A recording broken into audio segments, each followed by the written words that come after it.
কি কথা বলছিস বারবার, এই তো এসেছে দিন ভালোবাসবার, এই তো এসেছে দিন ভালোবাসবার।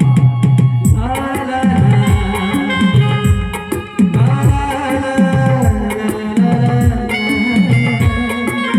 বিশ্বাস করো, বিশ্বাস করো, তোমাকে ছাড়া আমি এক মুহূর্ত থাকতে পারছি না।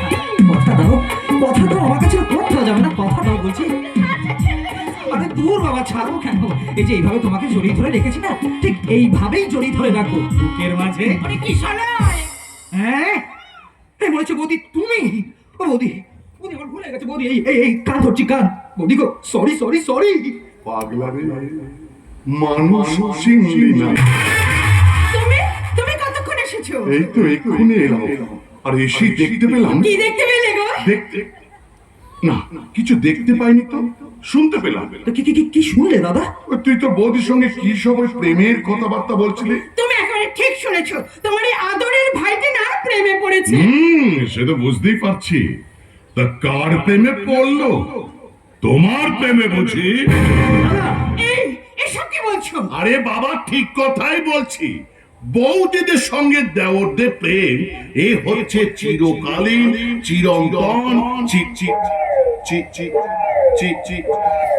না না, এই মুহূর্তে তো চি দিয়ে কোনো শব্দ এখন মাথার মধ্যে আসছে না।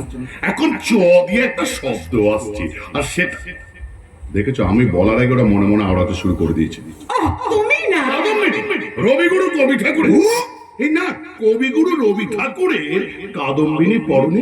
কাদম্বিনী নয়, ঝিমলি। ঝিমলি? হ্যাঁ, এই চৈতন্যপুর গ্রামের স্কুলের ওই গানের শিক্ষিকা ঝিমলির প্রেমে পড়েছে তোমার ভাই।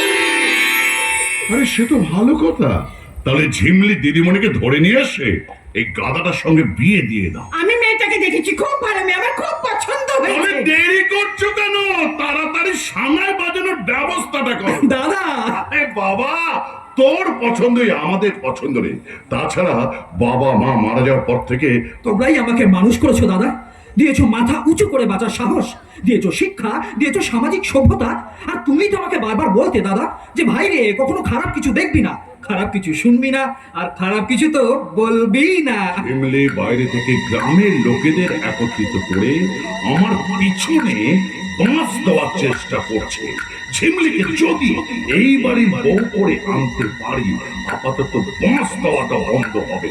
আর এটাই হচ্ছে সুবর্ণ সুযোগ। কি ভাবছো দাদা? বাঁশের কথা। হ্যাঁ?